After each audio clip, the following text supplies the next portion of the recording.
Hey, Ellen. Can you hear me?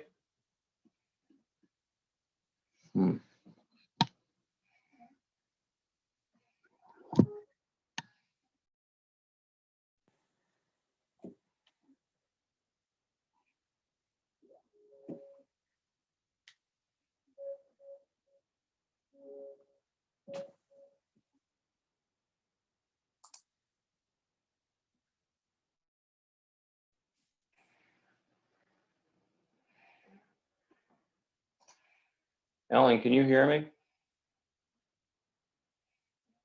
Oh, I can't hear you. Oh, you're muted. Yeah, I think there you go. Okay.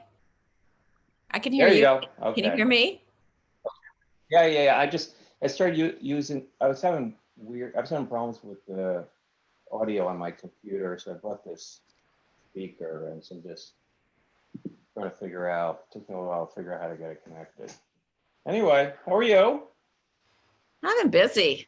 You are? Well, yeah, I've been really busy. So I did some traveling. I just got a lot of stuff with my 2 houses. Yeah. None of it good. All cumbersome. Never. No, I had some birds come in through a vent, decide to leave the vent, eat the vent, and settle in the insulation in my beach house in between floors. Oh. And you can't get help in Delaware to save your life. So No. You are. It might as well be the Wild West. You're on your own. Yeah. Yeah. So it's a lot of steps, let me say. Oh God, I'm sure that sounds like a total nightmare. Hey, Haya. Hey, Haya. Hi, I have to turn off my mute. Yep. Go. Hey. There we go. Okay. How are you, Ellen? Haven't seen you for a while. Good. I'm good. And you? Seen you for a while. Yeah, good. I know.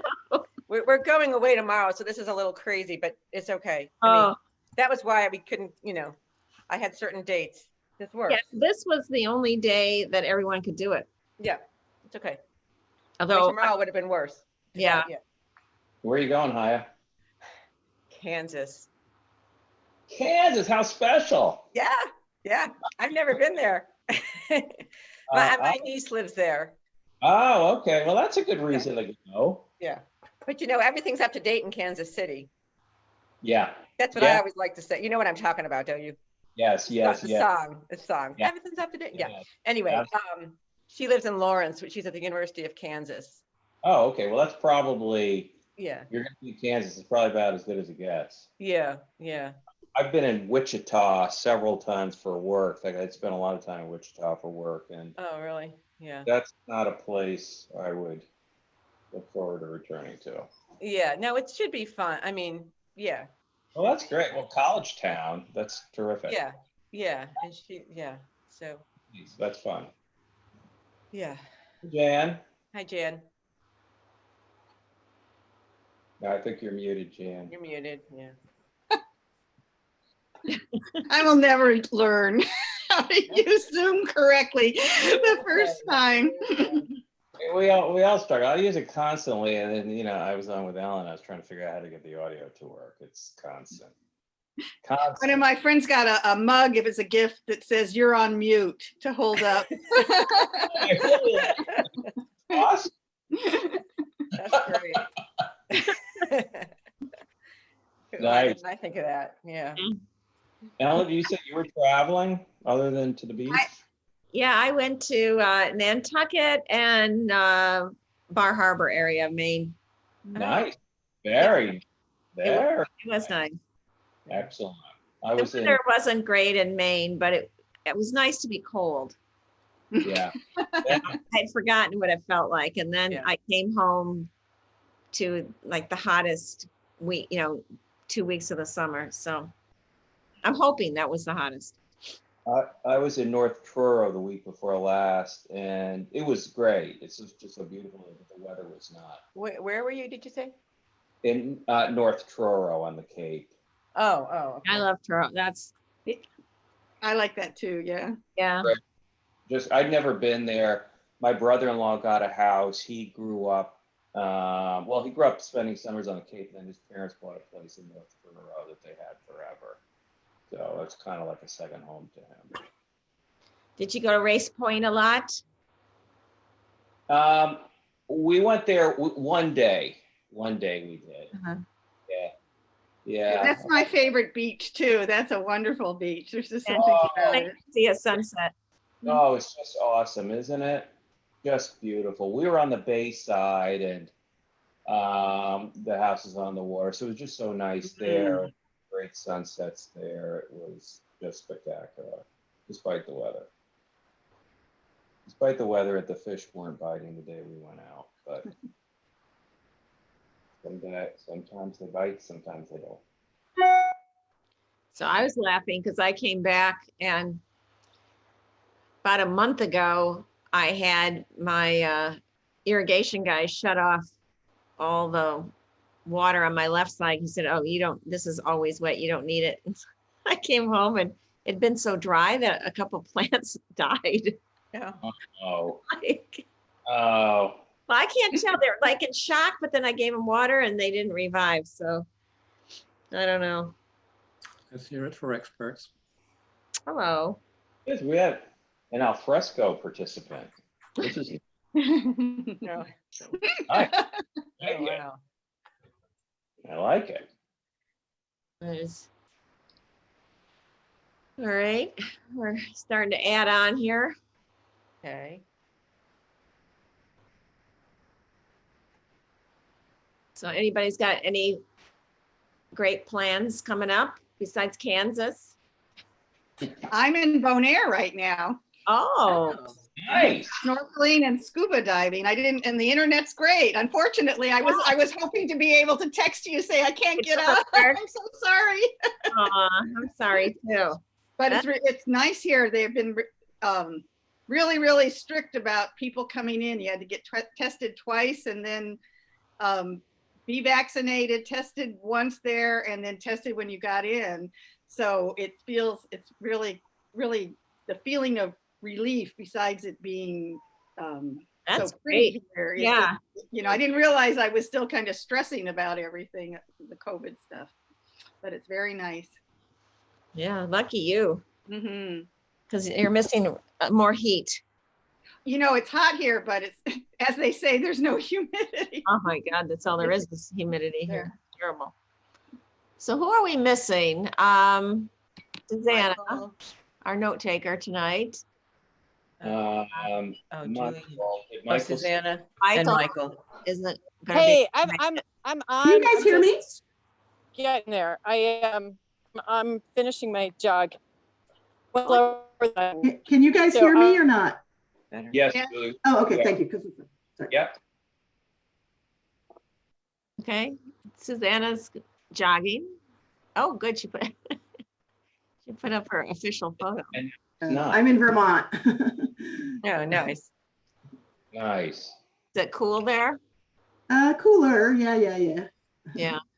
Well, when I was in Maine, I think the day before I ran into some people who had been in Vermont and it was 100 degrees and no air conditioning. And they said it Oh was my God. really, really Well, we don't have air conditioning here, it's just fans, but so far so good.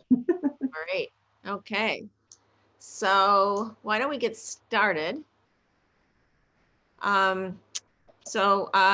Let's I can just write down who's here, right? I know. Okay.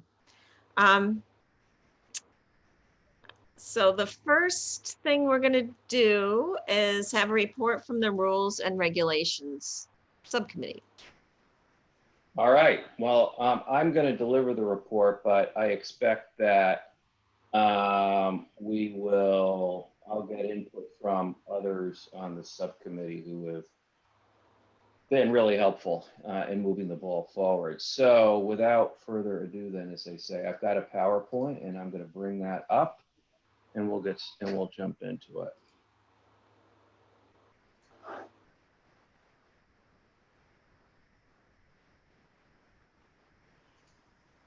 I assume everybody can see that. Yes? Yes. Okay. All right, let's go. All right. So, well, let me get rid of this on the right.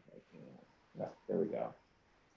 Okay, so we on the subcommittee have been doing two things principally. One is spending more time looking to find additional examples of stormwater regulations in other towns or cities that may serve as useful examples of either programs that we might want to borrow from, emulate, or at least have elements that might be useful. And that has been surprisingly frustrating. I spent more time on this on Sunday, and you would think that there would be a lot of towns in our position that have put in place a code specifically for the purpose of addressing the problems of too much water on residential lots. And while there are a lot of codes out there that are designed to address stormwater, the primary purpose of the vast majority is really to try and regulate sediment erosion and all that, just like the counties. That's the purpose of the county regulation. So it's been somewhat slim pickings. There are some that we've seen that have some potentially useful provisions, but not a lot other than the town of Chevy Chase, our neighbor. And so we're going to be talking about that, and I'll also talk about one type of provision that we've seen in several of the codes that is really a funding mechanism that is something that we may want to consider doing something like that, depending upon what kind of regulatory scheme we recommend. So let me spend a minute just providing an overview of the town of Chevy Chase regulations. And I sent around to everyone the summary that I prepared back, geez, whenever that was, I don't know, last winter. So went past here. So Chevy Chase's regulations go back to 2000, and they were adopted for the same reasons that we're considering adopting regulations in Somerset, increasing concern about runoff and flooding. The regulations apply to all projects, new construction or additions, that will be adding 700 square feet or more of impermeable surface. And they address, and so the purpose and structure of the regulations are to require the applicants to put in place measures that will mitigate the additional runoff from the addition of the impermeable surfaces to meet the specifications there. And it has to do with the amount of rain that would be coming down at any particular time. And we could talk about that standard. I think we're comfortable with the standard that they apply. We think it makes sense. So, so that's who it applies. That's who the structure applies to. That's the general scheme. And then the code specifically identifies what are approved methods to mitigate runoff, and that includes dry wells and permeable materials and a few others. Interestingly, not rain gardens. I don't know if the reason for that is something that was unearthed in the interviews, but it would be interesting if not. And I'll the folks who had done the interviews of various people in the town of Chevy Chase can maybe address that. So further, with respect to the regulatory scheme, the way it works in real summary fashion is that the applicant must hire an engineer to develop a plan, who then works with the town engineer and ultimately the town manager to propose a plan for mitigation of the additional stormwater runoff. The plan is reviewed and approved by the town's permitting and code enforcement manager, which they have, who works with the town engineer, which they also have. In the vast majority of cases, they work out a plan for addressing the additional runoff, and the applicant gets approval. Sometimes they don't, and for various reasons, and that could include the lot is such it's very difficult to put in dry wells, or they just don't want to do it, or who knows, could be a lot of reasons. It's often the soil type. Oh, okay, all right, that makes it. Yeah. Right, so they just can't put in dry wells that are going to be effective, or permeable materials wouldn't be effective. Yeah. All right, thanks, Haya, that's helpful. Yeah. So they can take an appeal, and there's the town water board that is made up of residents from Chevy Chase. I believe at least one of them is an engineer, and I think, Haya, correct me if I'm wrong, one has to be. I got a little, one of them said two of them are engineers, but then I heard that one of them was an engineer, so I'm not sure, but at least one engineer. Okay, from the town. Yeah, from the town, yes.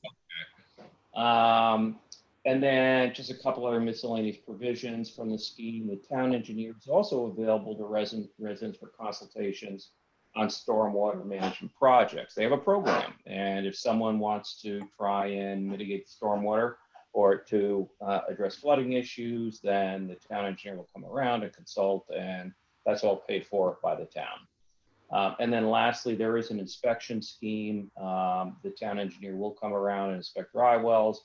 It's supposed to happen yearly, but actually in practice happens closer to every 1.5 years. And it sounds like that program generally works pretty well. What they're inspecting for is silt, how much silt has built up in the dry well, and some silt accumulates every year. And then if enough silt has accumulated, and Julie G knows a lot about this, then, and maybe we can talk about it more if folks are interested, then the engineer will tell them they've got to get it cleaned out. And there are some companies that will do that. And it sounds like sometimes the homeowner will do that, and maybe sometimes they don't. So what are our key takeaways from our review of the Chevy Chase scheme, our search for other regulatory schemes that may make sense, and really importantly, the information gleaned from the interviews that Haya and Susanna and Michael have done with folks in Chevy Chase. So number one, we do believe that at least in the abstract, the Chevy Chase regulations provide a useful model for the town of Somerset. And I want to emphasize in the abstract because, I'll get to that. The big question for us is, can we implement it? Can we implement something like Chevy Chase has? And I'll get to that in just a moment. The interviews revealed that the Stormwater Code is generally working as intended with some limitations. Overall, over the years, since this has been in place since 2005, about 1 in 2 households have been subjected to code enforcement. The workload on the town manager and the engineer doesn't seem unduly burdensome. There's a comment that sometimes it kind of comes in waves and they're busy, and then other times it's quiet. One important point here is that Chevy Chase has about 2.5 times the number of households as the town of Somerset. And that's relevant both because, in at least two ways. One, they've got 2.5 times the number of households. They'll have a lot more projects that need reviewing. At the same time, they also have a greater ability to fund a program like this. the town engineer will typically have some comments and input on a project and working with the applicant's engineer. And the applicant must hire an engineer for the process. The drywall inspections generally work, as I mentioned. The town does not try and enforce the code. So if a homeowner refuses inspection, and apparently that will happen sometimes, I don't want you inspecting my dry wells, or fails to remediate, then the town does not go after them. There was a sense that maybe they wouldn't be, the town's position wouldn't be legally defensible, which frankly, I don't really understand. But in any event, they don't.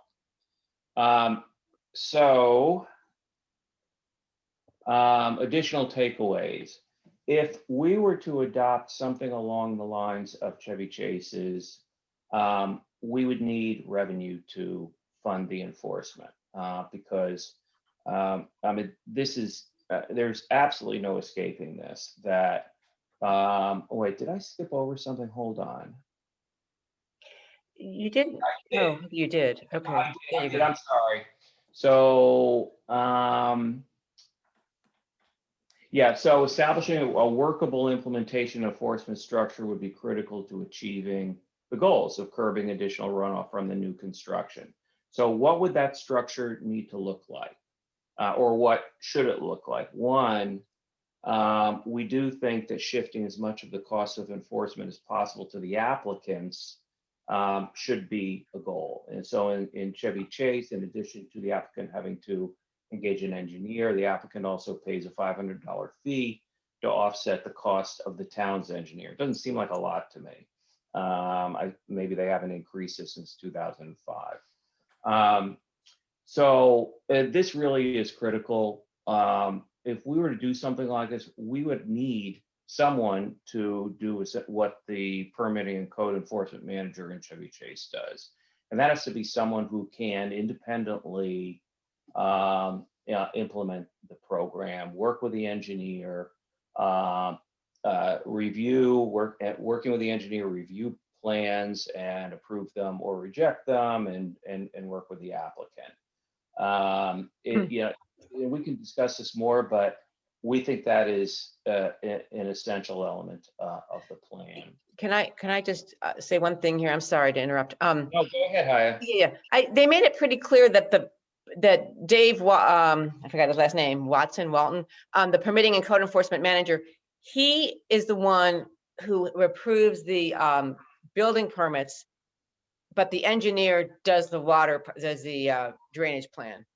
Okay. So it's really, I mean, except for like just, you know, Dave might give it to him, but he's the one who does the water.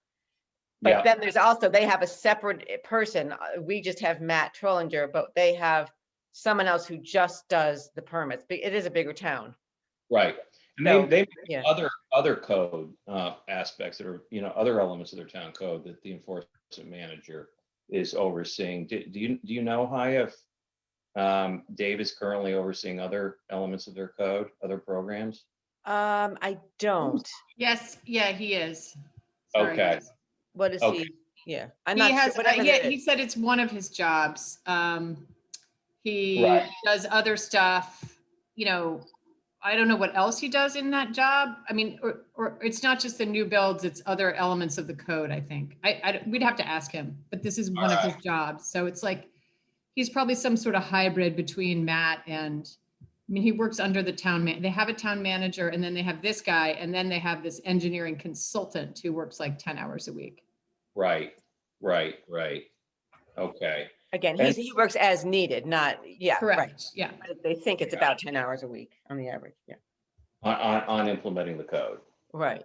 Right. And so this would, and I assume this would be good news to the council, this would remove the town council from the process of trying to oversee the stormwater implications of applications for new build or other construction. It also, not incidentally, would remove the town council from having to be involved in that. So there's some financial savings there. And I want to make clear, this is our recommendation as to how this should be implemented, subject to discussion, different views. I'm just giving you the views of the subcommittee. We've spent time talking and thinking about it.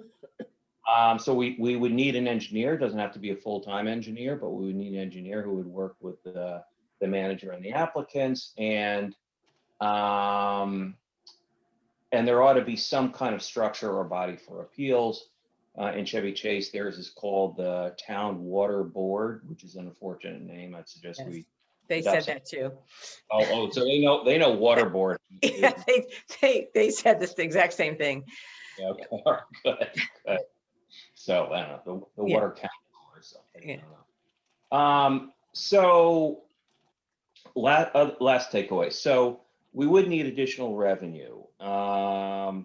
Now, it doesn't mean we're not opining on whether the town necessarily has the means to, hire an additional town manager, a code enforcer, and then more time for an engineer. But we're assuming that more funds are going to be needed.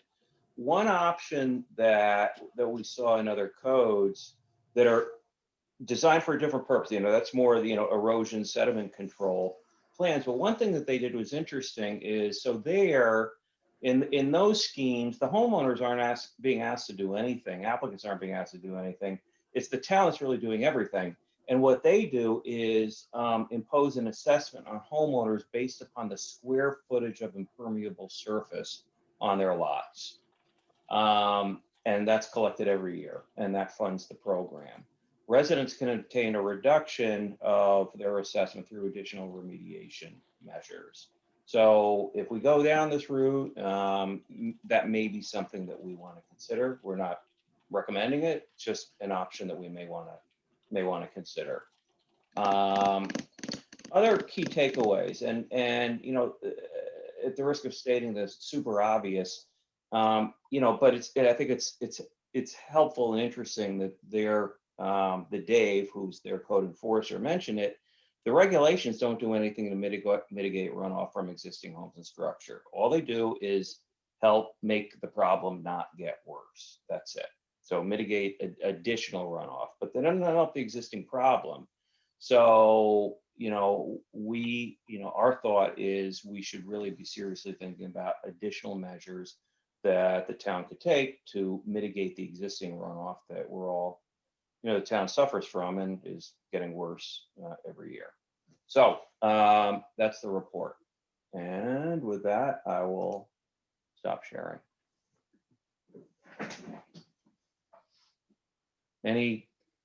Well, let me first ask Susanna and Haya, any particular points you think and Julie as well, because you were part of our discussions, that we ought to be emphasizing, explaining further?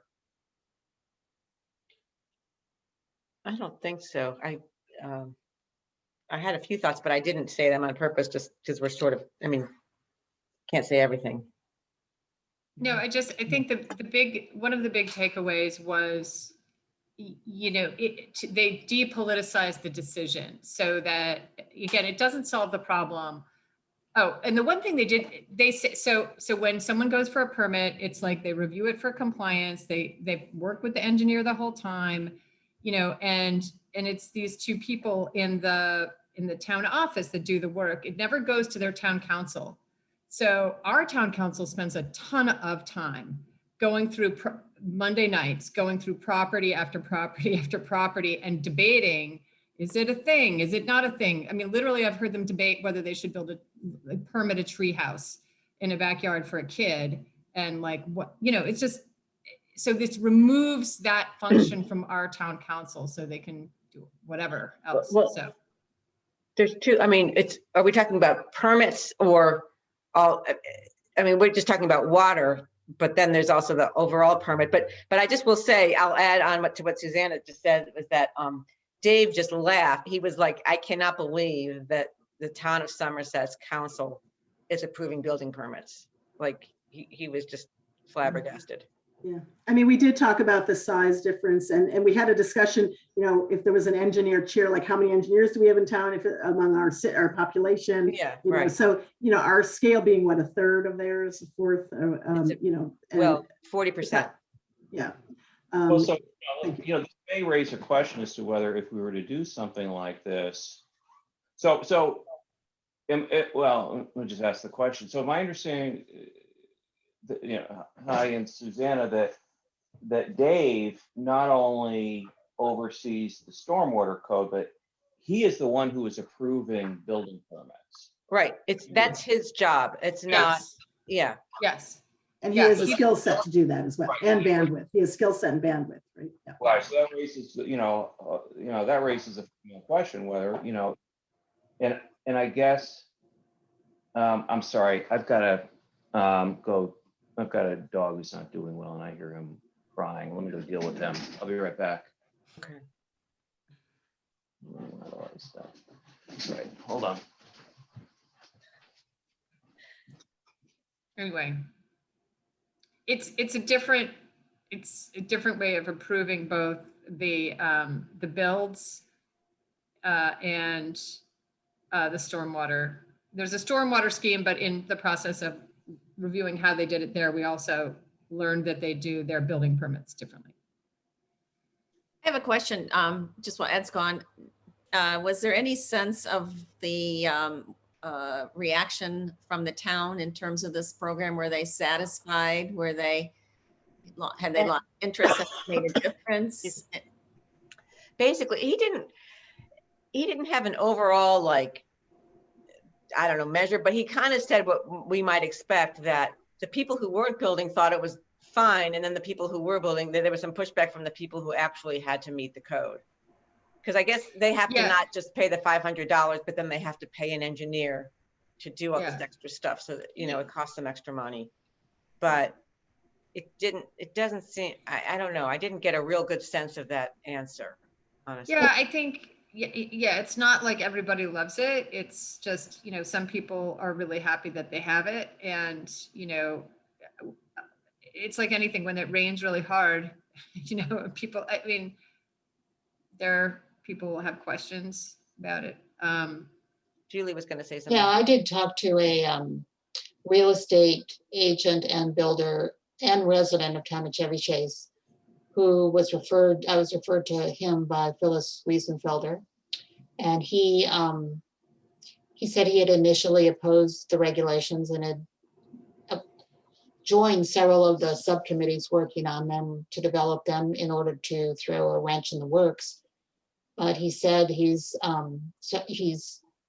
glad he didn't, and that he thinks they're workable. He said this is sort of, in essence, his feeling was this is sort of the price you pay for civilization, and that if you're going to have the amenities and, community like town of Cherry Chase, people have to accept some of the inconveniences that probably are no fun to go through, but the community benefits, and he supports them, even though he's had to suffer through himself some of the, administrative red tape involved. So I think people have sort of come to terms with what the regulations are and what they achieve, is the way I would put it. One of the things I thought when reading through all the material that would have, I think, a pretty big impact on our town is the inspection of the dry wells so that they are actually functioning. Because you think of how many times builders have put in dry wells and, basically 5 years later, they're not really very functional unless they've been cleaned out. So Yeah, Julie, you had talked about that as well. Julie G. Yeah, no, I'm very intent that we not neglect the issue of maintenance somehow. Even if we don't do any other global changes, we know there are dry wells all over town now, most of them associated with the newer homes, but who knows, there may be a few stray ones. And to just sort of say, well, they're there and, we're not going to pay attention to them, educate people on them, provide some sort of easier way for them to assess their utility, whatever, I think we'd be remiss to not take a stab at something that is you know, can be a standalone, even if other things related to code changes don't happen. Now, one thing that, and in that vein, Neil Weinstein recommended that the county doesn't require that there be filter fabric throughout the, you know, around the whole dry well. And Neil suggests just require that. It will cut down on the accumulation of sediment quite a bit, he said. So I think they do last more than 5 years, Ellen. I think they tend to last 10 to 15. 10 to 15 is more like, Yeah, somewhere they were saying like the silt, it's like 1 or 2 inches, I think, a year. Is Yeah. that? No. Oh, he said a half an inch to an inch or something, I thought. A quarter an inch to a half an inch? Oh, it could be well, wrong. but they're using a more sophisticated dry well in town of Cherry Chase. Oh, okay. There's different kinds of dry wells. Yeah. They're using manufactured ones, and that the Yeah. county is using these simple Gravel. pits with gravel is all it is. Yeah. Yeah. And I think it's a broader theme. I mean, the dry well is very specific, but then I'm seeing this theme of following up. Yes. You know, it's, you know, with the trees, you know, you do the permit, and then the dry well, they need maintenance. You know, I think whatever we end up recommending in all of our different topics, to try to address in some realistic way that's doable, enforceable, realistic, these follow-up issues, because none of the things we're discussing in, you know, rules and regs in other areas, dry wells are once and dones. And so, and, you know, and then who does that and how, and, you know, if that's built into a code, but then who's checking if it's, you know, the dry well maintenance or, you know, any of these other things, or replantings that just to be as a topic of the follow-up. I mean, it's like in life, right? Yeah. I think that's a big part of Dave's job. That's, I think, what is the follow-up. I mean, they've got 100 homes with us now, Mhm. and, you know, every year. So that's what he's doing. Right. Well, So but the point is that that's one person. I mean, but you you could need more than just Matt. But you could Right. require anyone who puts in a dry well to certify X many years that it's functioning, Right. couldn't you? And have the homeowner Oh, Yeah. have I to. put the burden on the homeowner. I don't know. They do pay for the inspection. The town Yeah. pays for the inspections. Right, I I don't know. understand, but if we couldn't pay for the inspection, I think the applicant in Chevy Chase has to sign an agreement with the town that they will maintain them. Yeah, it's a question not of how do sure. you, you know, do you get a note in the mail saying Right. it's Right. time? You know, What's the where's that? system? You know, my water filter has a system that beeps at me when it's time to change the filters. You know, that Right. you Right. need That a concept. creative beeping. You know, and If dry well. you know, Yeah. so that's another Right. administrative. Or you get some huge fee unless you remember to send in the, you know, assertion that, you know, that you, or whatever it's called, you know, they've done it. But yeah, but however we do it, yeah. The town's going around and doing the inspection, so I assume that they're just letting the homeowners know we're coming around. Right. And we're gonna take a look at it. I thought it was interesting that Susanna, hi, that you heard Dave say that some homeowners just refuse. I don't know if they get a Yeah, shot. though. some of them, it's Refuse like, to do what, Ed? They don't want the refuse- guy on their property, but I think Oh. that's, I didn't get a feeling that was most, you know. that was um, probably a small percentage, but some people were like, oh, great, you're here to check it. That's good, you know? Right. Get So, off my lawn. Well, Yeah. and some homeowners bought the house and didn't know they had a dry well. yeah, Maybe it yeah. preceded, anyway. Yeah. Anyway, it'll be a cultural shift for Somerset, but it's doable. Yeah, so let me just add one other point. You know, I mean, I think, you know, I feel good about where we are. I think we've made progress thanks to, you know, hard work of everybody on the subcommittee and valuable contributions. You know, we're not done. I think, hi, and Susanna, I think there's still maybe one other interview to do. I think it'd still be good if we talk to more builders.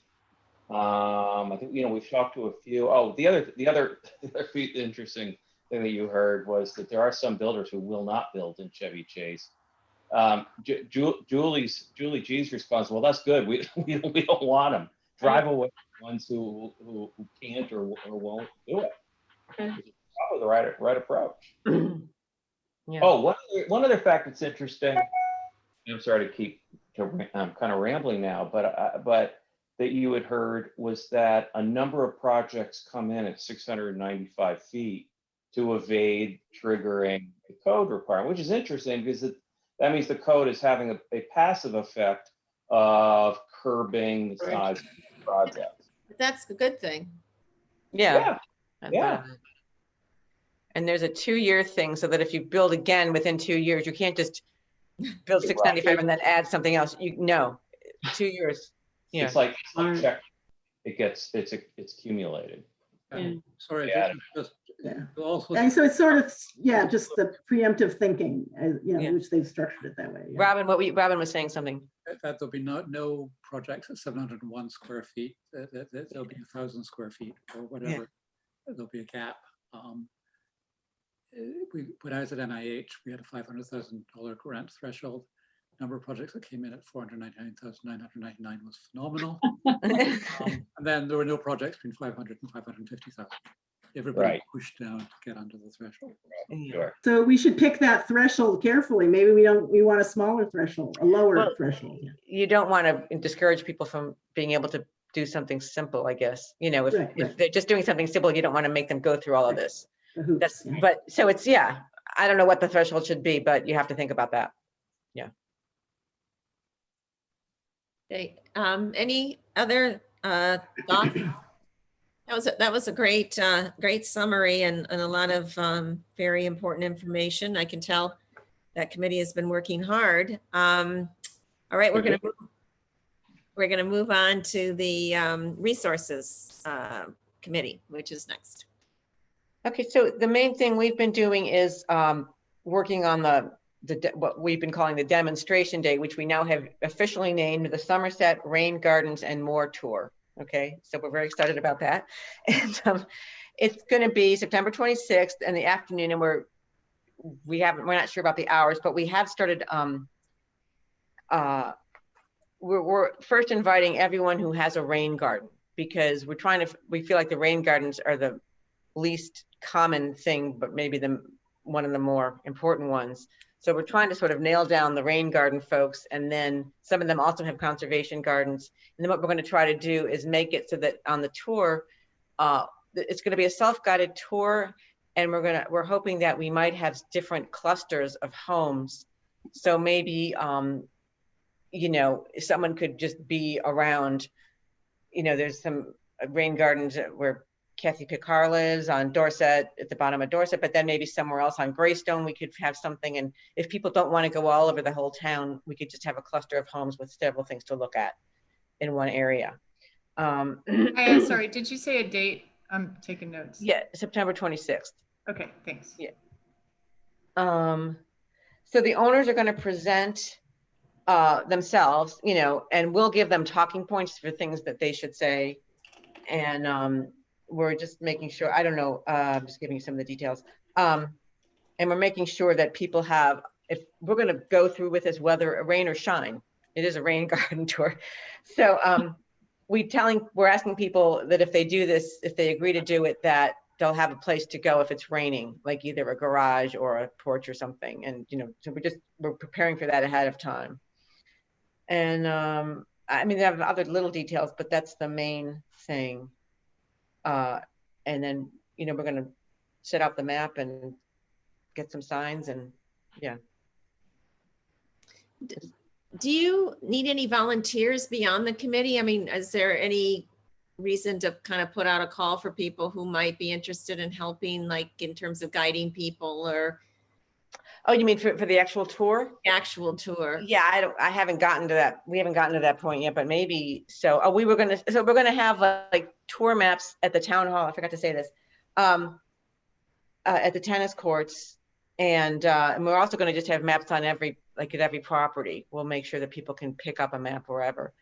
But I don't know. So Julie G and Jan both have rain gardens, and we may end up using their rain gardens. Although Julie said, you said your husband could stay at home and do that, you know, but you know, we haven't gotten that far yet, I guess.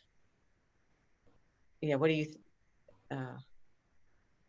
Well, there might be some people who want to help. I don't know. Maybe they don't, but you know, I think if it looks like it's kind of fun and there's some activity, you're more likely to get people coming out of their house to say Oh, I see. what's going on. I'm just, I don't know whether the table in front of the house or something something that makes it look like it's inviting. Okay. Yeah, we haven't quite gotten that far, but I do think it might be worth, we were talking a little bit about, having maybe, if it's not too expensive, some fun signs, out of the houses, and if we do need volunteers or something, depending on where everything's located, I think we can probably reach out later. We've sent out emails to people and we're waiting for some responses. And when I get back to town, I'm going to follow up. And then when we kind of see more, how many houses and stuff we can get on board, then we'll know a little bit more the logistics of it, I think. That's a good idea, though. We could even enlist teenagers or something to run those tables or something, in front of the houses. Or maybe council members. Yeah. Yeah. Well, I'm enlisted already, actually. Jeffrey Slavin, how about that? Exactly.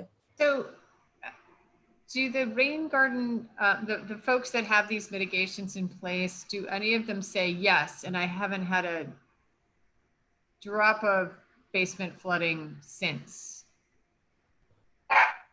I think most of them say, just from the other survey and my talking to people and having one, yes, they work sometimes. It's a different kind. They don't work all the time, depending on how hard the storm is. I think the flooding of basements probably eventually people get stopped if that's what they were trying to do. I think at some points there's probably some, at least like with mine, some overflow where it then goes down to the street, but it doesn't flood my house anymore if it's a really bad storm. I think the other thing that likes to happen with my neighborhood, sometimes you'll put something in and then you'll have the house next door or behind you have a new construction, and all of a sudden the rain garden isn't working. So it's not a, it's a solution. It's a partial solution with a lot of other things put together with it, I think.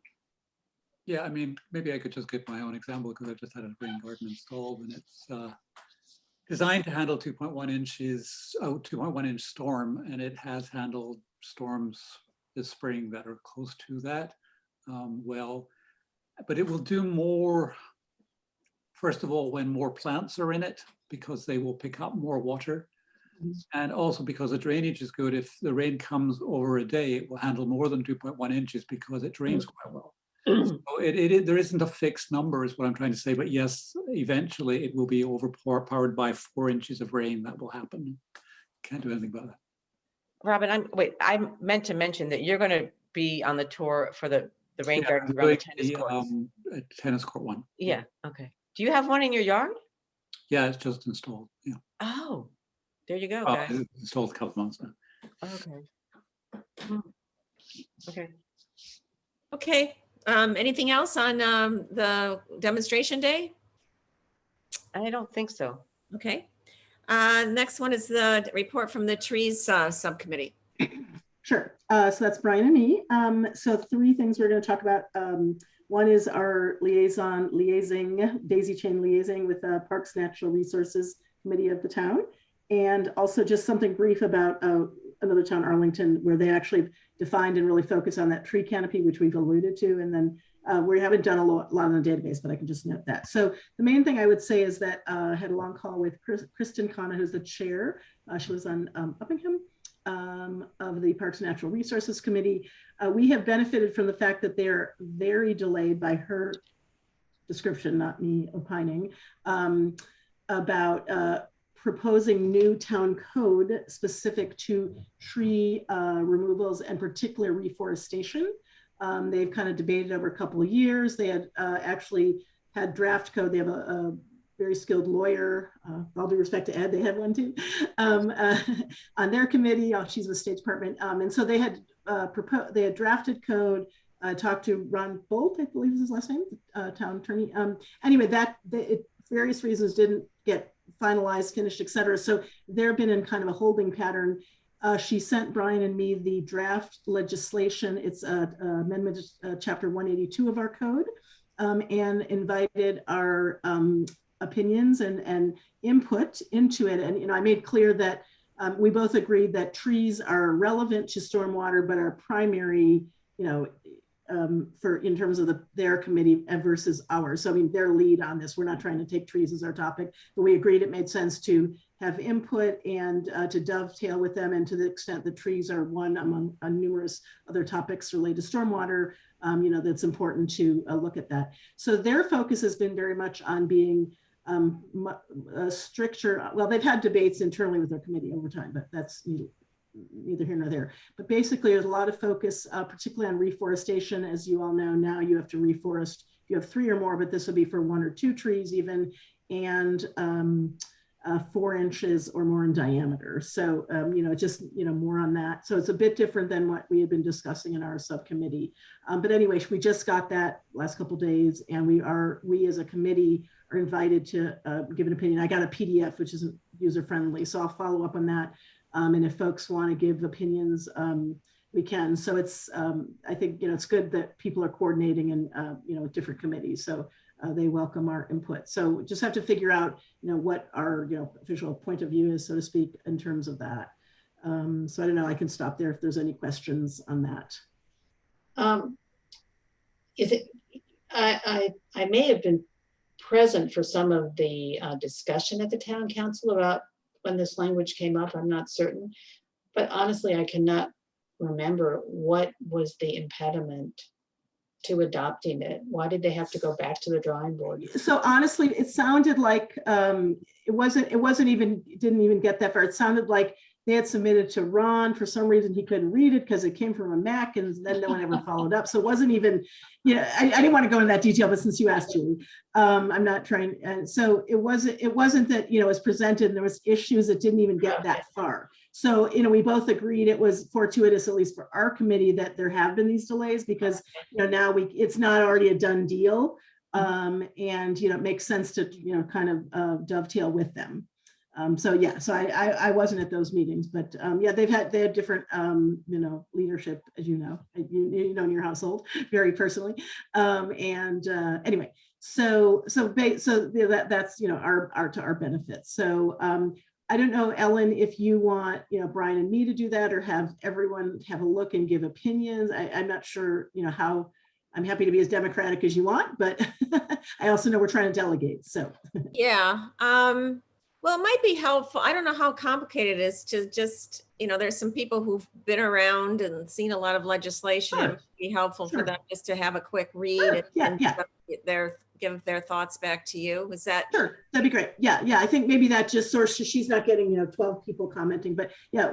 So I'll ask for she did the Google Doc version, and I'll just ask her that we, you know, if we want people to, how she wants to handle the comment timing, both content and timing. So yeah. Okay, great. Okay. Yeah, and we kind of agreed because we sort of backtracked of when it would be presented to council, and therefore when we need to look at it, and that probably we didn't want to be racing to try to do it in August for the September meeting. So maybe in September for the October meeting of the town council, and, you know, to go through that process. Great. Okay, Yeah. thank you. Sure. And then just a quick thing on canopy briefly. So as Ed mentioned, you know, we've looked at other codes, and I still have other areas to look at on that. But the city of Arlington, Virginia, actually has a whole both definition and a role for tree canopy, and I know that's come up, you know, in terms of stormwater. But they actually have I've uploaded into our sheet, and I can send it around if people are interested. They actually have a tree canopy calculation, you know, Excel worksheet.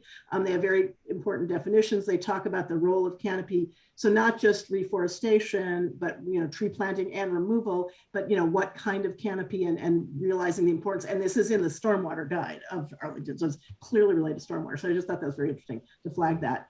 And then just the last point unrelated to that. So we haven't updated it's an Excel, it's a Google sheet. It's not a database per se, but anyway, the trees, you know, database, so to speak. I do get the town journal, and now I'm keeping them all, you know, assiduously, so that if we want to update it, just so that, you know, when we wrap up, you know, I'll do the last bit of, I'm not doing it each month, just, you know, dribs and drabs, but I am, you know, aware that maybe we want to just have it as updated as possible once we get to the original life of our committee. I'm not sure if that's the final life of our committee, but anyway, so there haven't done much more on that. And related to that, I know we've talked about, importance of a tree inventory that, is of interest to that Parks and Natural Resources, harkening back to them, but that's not part of the legislation per se. So, again, we'll have to say, will that be among our recommendations in terms of that? Because as I was explaining to Kristen what we did, I was saying all the things we couldn't find and that would be helpful to know as well. So, and they have interest in that kind of thing as well. So, that's all. I don't know if you have questions or if that's kind of it. Brian, if you want to jump in on anything. I know we couldn't all coordinate, find a time the three of us could all talk. So Brian was kind and I think went to the swim meet, I'm hoping, and the swim team alum parents talked during a swim meet on the phone. So. Is Brian on the? Yeah, he's here. I'm looking at him. Yep, all good. Okay. Good. Brian, any further? Yes, Would you want to add anything to that? I was definitely at the swim meet, and all's in order there. You've been so quiet. Is that maybe you were not? Yeah. And anything else you want to add about any of this? Julie, can you, I'm sorry, who is the person who is the head of the natural parks? Kristen, Kristen Khanna, Khanna on Uppingham. Okay. And Julie, you were the former chair or member, or George was, or? Patty Friedman was the former chair. Okay. And Patty Friedman is very involved still. Patty Friedman is the person. She's the former chair. That's right. Yeah. And she's still in the loop on everything. So. Right. Great. Okay. Moving along here. Gonna get in and out fast. Next one is the consultant and mapping subcommittee. So I will just say one thing. I finished the map and added all the people who had no problems and added the people who had slight problems. So the map the old map was replaced with the new map. So if anybody wants to take a look at it, and Neil now has the map. So and it doesn't tell you everything, but it's a good starting point. Mm-hmm. And then Julie, you've had some conversations as well. Yeah, not a lot, but the contract between the town and the Center for Low Impact Development should be signed this week. I was a little delayed because of the problem with the pool and that taking up Matt's time. And Neil mentioned, I'm not sure how we should understand what this will look like, but he said the first thing they're going to do is construct the dashboard. So this will enable us to, go to an address in Somerset and begin to see some information about the topography and the soil type. And it may be that there's elaboration on things like, survey responses or whatever. I'm not certain how this is going to appear, but they're going to be jumping on the work immediately. One of the things that I informed him is this date of our tour, because they're going to be having a couple public information sessions, and we want to make sure that we're not duplicating information, we're not conflicting in dates, we're spreading out these public education opportunities. So he now knows about the September 26th tour, and I think that's about it for now. I'm not sure what the interaction that we're going to have with him, what he expects or would find helpful or whatever, but whatever you would find helpful, I will try to facilitate and make sure that, sort of report back to the committee and everything. So, this is clearly something that's going to be of interest to more than our community. Which did we ever, Ellen, you got a request from Marnie about sending our RFP to, and what was it? Chevy Chase. What part of Chevy Chase? Is it Chevy Chase View? One of the places, yeah. so this is on people's minds, this doing this kind of work. So it may be that we will provide a real, you know, some kind of hopefully informative and something that people want to replicate elsewhere. So Imitation is the sincerest form of flattery, right? Yeah. Suzanne is asking who Neil is. Neil Weinstein is the head of the Center for Low Impact Development, and that's they're going to be putting together this, whatever, I think they had a name to it, stormwater, but it's not stormwater management plan, but that's Like what a master strategy plan or whatever. Yeah. The one we contracted and we voted about that proposal, they were the only one that proposed it, right? Right. Yeah. Did we ever do, is there any update in terms of the town, is it somewhat related to this, the town and COVID funding? Is that still possible or not, or do we not know? I'll give you that update once I get it. Okay, that's fine. I didn't know if that was on the agenda. Thanks, I sorry. guess. Do you want to give us that update now? Sure, yeah. Robin, can you speak loudlier? Sure, I'll speak louder and closer. Let's see, first of all, the council actually has deferred your interim recommendation for the 2.6 inch runoff principle.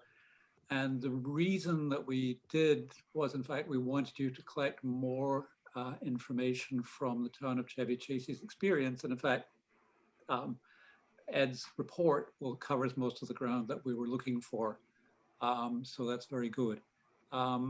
The one remaining point there is that Doug Lohmeyer, our town engineer, is on the water board of the town of Chevy Chase. And so he is another contact for you that I think would be useful to hear his point of view on that. So he's the third, I'm sorry to interrupt, Robin. He must be the third person on he's not the head of the water board, right? So he must be the He's third. not the head. He is their external consultant, I believe. Oh, he's the external consultant. Does he live in the town of Chevy Chase or no?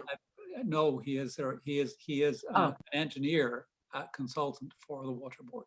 Sorry. Okay. And yeah, and Ed, I don't think we have the luxury of the town of Chevy Chase of being able to hire someone to do our permits for us. I think it's going to be a burden on council for years to come. But we do, what we rely on is the town engineer's recommendations. So in fact, basically we're following his recommendation. Robin, I'm sorry, can you speak up? I'm trying to take notes and Yep, okay.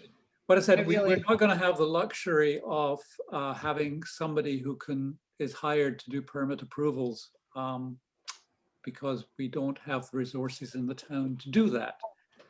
But what we do have is a town engineer who is Doug Lohmeyer, and it's his recommendations to the council that we follow almost always, in fact, when we're voting approvals of permits.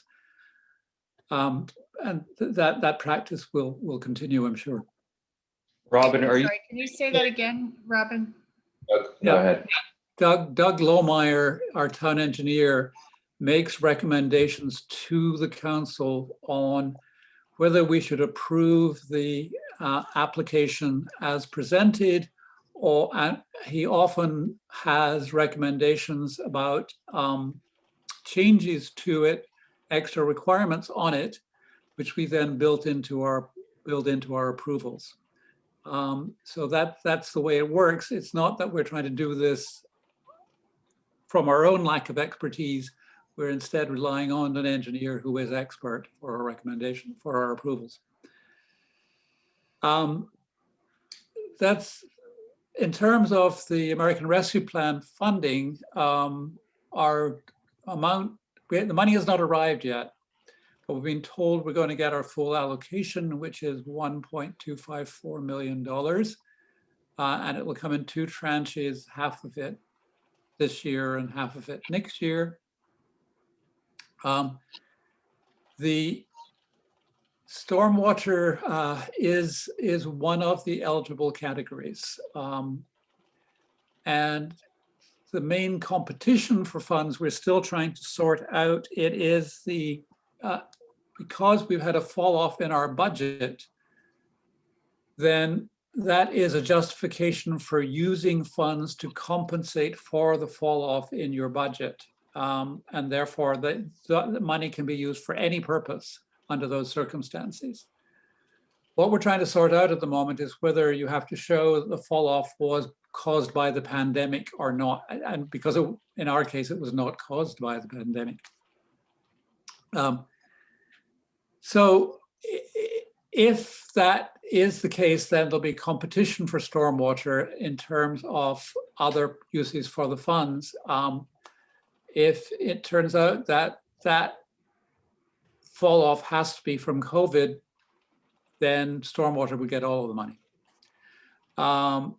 So we wait to see what happens, but your stormwater is definitely going to get some of the money. There's no doubt about that. What we're planning on doing is a town forum where we're asking residents for their own suggestions of what they consider most important. And we hope to do that. In terms of use of the funds or just general? Yeah, use of the funds, yes. I see. The time, we've got until December of 2024 to allocate the money, and then 2 more years to have it spent. And it's supposed to arrive in the next couple of weeks, basically. It's supposed to have arrived by July 15th. They're running late, so.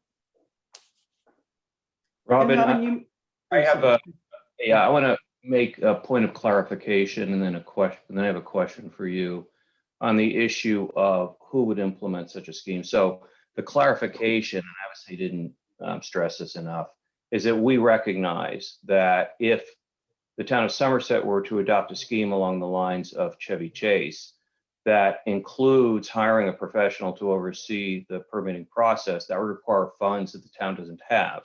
So that would require an alternative funding mechanism. I had mentioned one other possible mechanism to fund that person.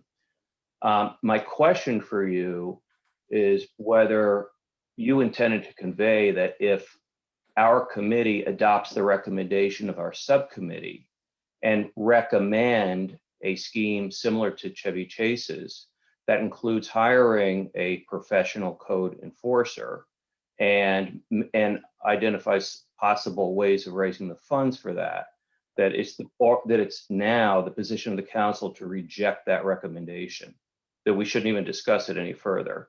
I just want to understand what you were saying. No. I mean, I don't know how a code enforcer recommendation would fly. I mean, we have a code enforcement officer now, and in theory, that person could do more, but that person is enforcing every code. The person is not a building specialist at all. So that's one way we could go. The point is that if we're going to hire someone extra in the town, it's not clear that that is the highest priority of the council to hire somebody extra in the town. That's the way the discussion would go. But I'm not saying it would be rejected, but that's the kind of thing that would come up. Yeah, my own view, I mean, and Ellen is our chair, is that my understanding of what we've been tasked to do is to make a recommendation to the council that we think is the right recommendation. You absolutely should do that. I'm just giving you my honest sense of what I think would play at council.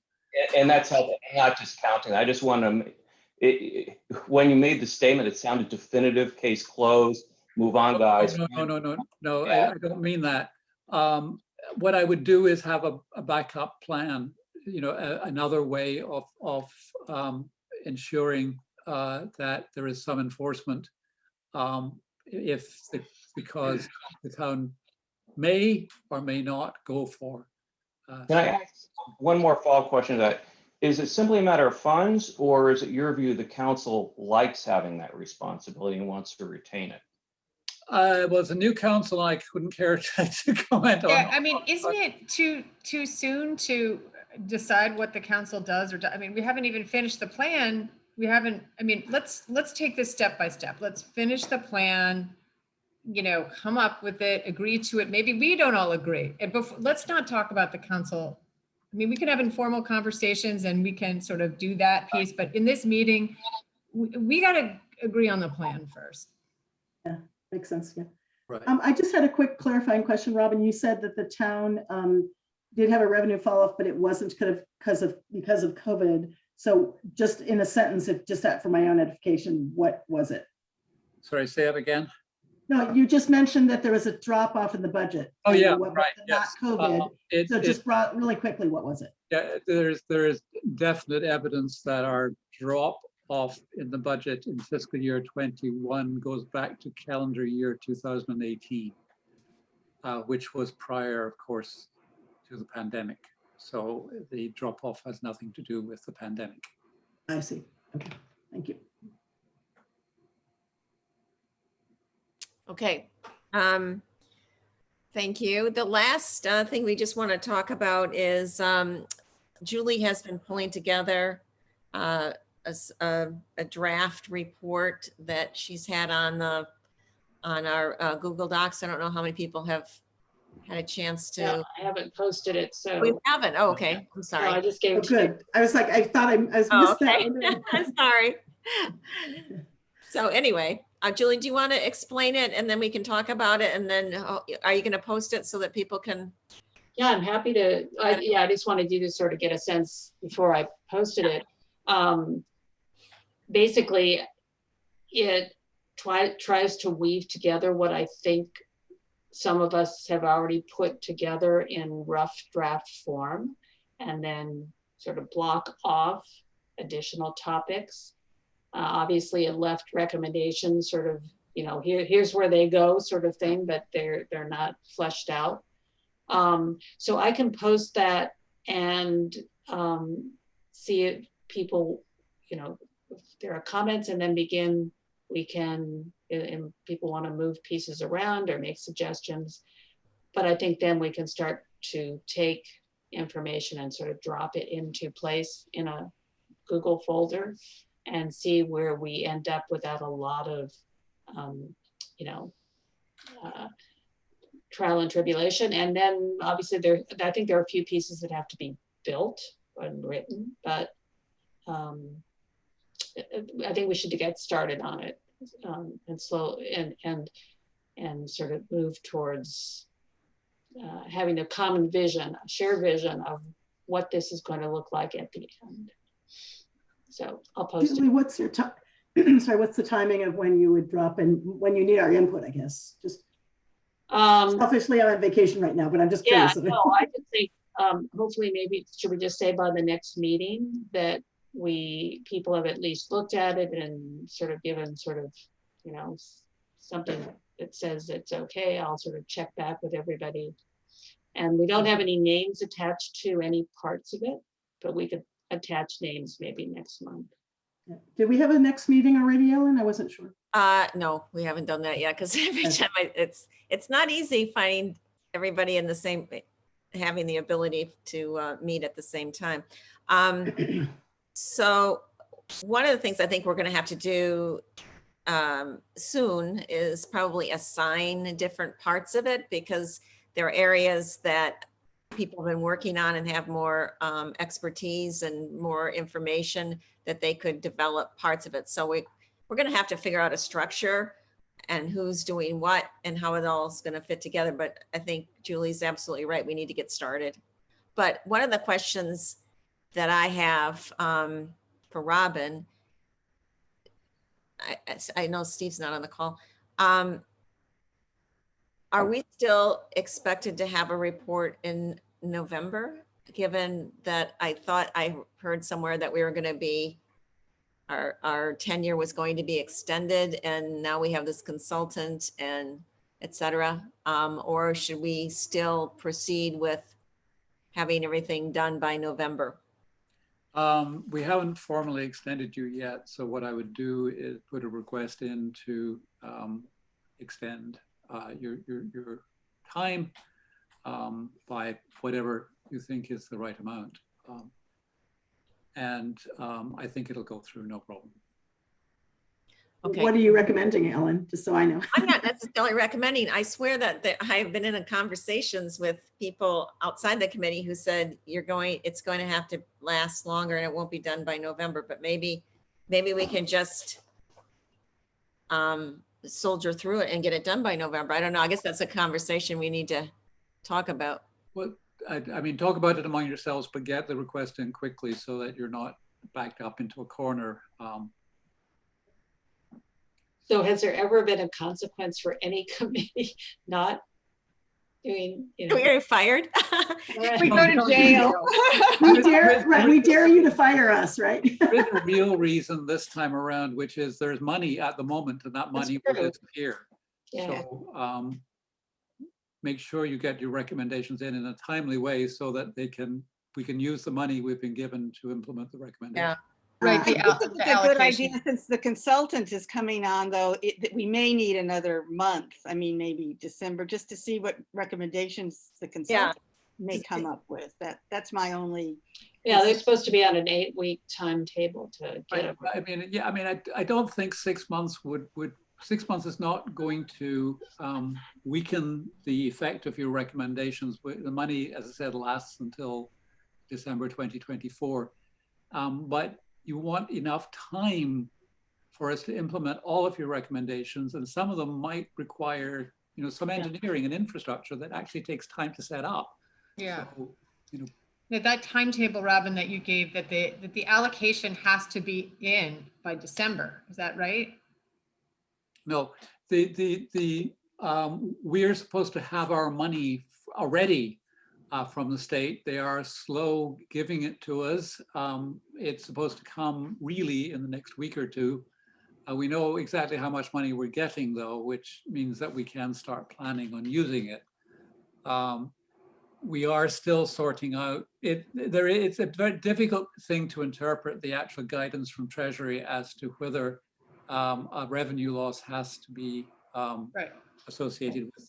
But my question was we have to tell them how we are going to spend all the money by December. Is that correct? Did I remember that correctly? We have a first report by December.